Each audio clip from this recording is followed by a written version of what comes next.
Hey guys, Flash here with L86 Moab on 3v3 Face-Off Erosion.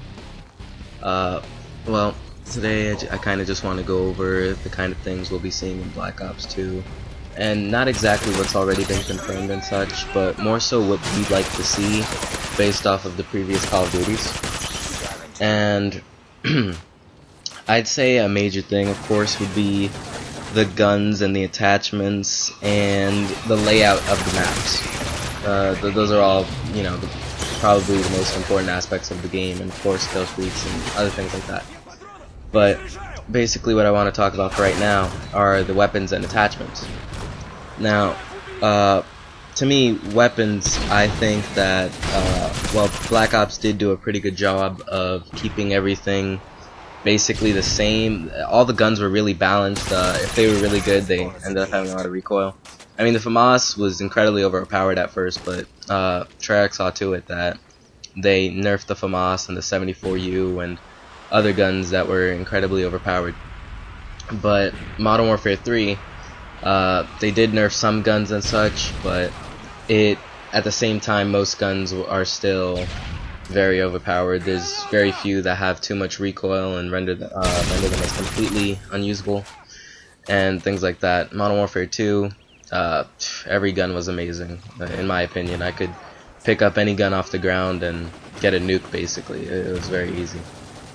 Now in Black Ops 2, I'm kind of hoping for almost a mixture of the original Black Ops and Modern Warfare 3, because I want guns that each of them are basically pretty good, but they have setbacks that make it so that they don't necessarily become overpowered. Like, if you're going to make a particularly strong gun and say it's almost always a 4-shot kill or 3-shot kill, whatever you want to call it, I want to see not too much recoil on the gun, but make it manageable. Don't make it like the PM9 where the gun just skyrockets in the air. PM9 rapid fire. Oh gosh.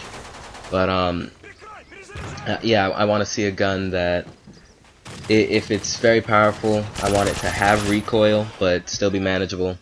And if it's not very good at all, I want it to be like dead shot accurate. I mean, like FAD for example, it's got a high fire rate, it's pretty accurate. Sadly, it's not as accurate as the ACR, considering how weak it is, in my opinion at least. Because whenever I shoot people, it takes quite a few bullets to kill them, but I like its accuracy. It's pretty good, and the fire rate, it's all pretty good. Now, if they include a gun like that in Black Ops 2, where it's weak, I want to see nearly perfect accuracy. I mean, still have some recoil on it, because it'll still become overpowered if it has absolutely none. For instance, the Scorpion from Black Ops, there was no recoil on that. It didn't matter if you had rapid fire. But they balanced it by reducing its range. So if you were more than 10 feet away, it took like the entire 20 bullets to kill an enemy. So yeah, aside from the recoil, another way to reduce the power, the ultimate power of a single gun, would be reducing its range and making it so that if you're a particular distance away from the enemy, it does take a lot more bullets to kill than usual. And that's basically what I want to see. I just want the guns to be very balanced. I want the guns to be specialized for certain purposes. Like, of course, submachine guns are going to be up close, and I almost died there, but he was stupid. Yeah, submachine guns, of course, are going to be close range, very powerful there, and should beat out most assault rifles in close quarters combat. Now, assault rifles, they should be good medium to long range and have their perks. Their range shouldn't be too completely bad, unless, of course, as I said, if it's a very powerful gun, I want that recoil or at least the range of the gun to be lessened, and that would kind of even everything out, instead of having that one gun above all the others, and then you have another original FAMAS before it was nerfed, where everyone was using it, and it was just too powerful. Maybe not even a case of being powerful, but better than all of the others. I don't want a single gun that can beat any other gun, close quarters or long range. It's not fair, and it kind of reduces the fun of the game. Now for attachments, there's not too much to say for attachments, so I can squeeze it into this video. Basically, it's going to be your basic attachments, suppressor, extended mags, and things like that. But I would like to see, you know, new things being brought to the playing field. Now, I personally thought that the dual mags that was introduced to Black Ops was pretty cool. I mean, it gave you the quicker reload, regardless of whether or not you had sleight of hand. It was still pretty useful. And it also gave you the extra clip for your gun.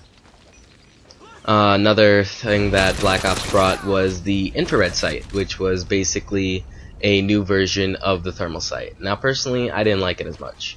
I preferred the thermal sight from both Modern Warfare 2 and Modern Warfare 3. But what I do notice is that there's a power button on the thermal sight in Modern Warfare 3, which would indicate that you could turn it on or off, right? Well, you know, you can't, and that's kind of disappointing because I think it would be really cool if, for long-range purposes, you could hit that button and then you wouldn't have to worry about people having assassin. It could be overpowered, I'm not sure, but I'd just like to see how that would turn out. Also, the hybrid sight was introduced to Modern Warfare 3. It sounds cool because, you know, you have the long range of the ACOG and mid or close range of the holographic sight, but it has the same problem that the holographic sight faced, and that's that it's ugly. Whenever I ask people why they don't use it, it's not a case of it not being powerful or it not being useful. It's that it doesn't look cool on the gun, which kind of makes sense because, I mean, the purpose of camos on your gun, like gold, red, blue, autumn, it's to make your gun look cooler, so I guess style is an element that should be taken into account when making these attachments. Let me know whether or not you agreed with me on anything I said throughout the course of this video by posting in the comment section below, and remember to like and subscribe. Thanks for watching.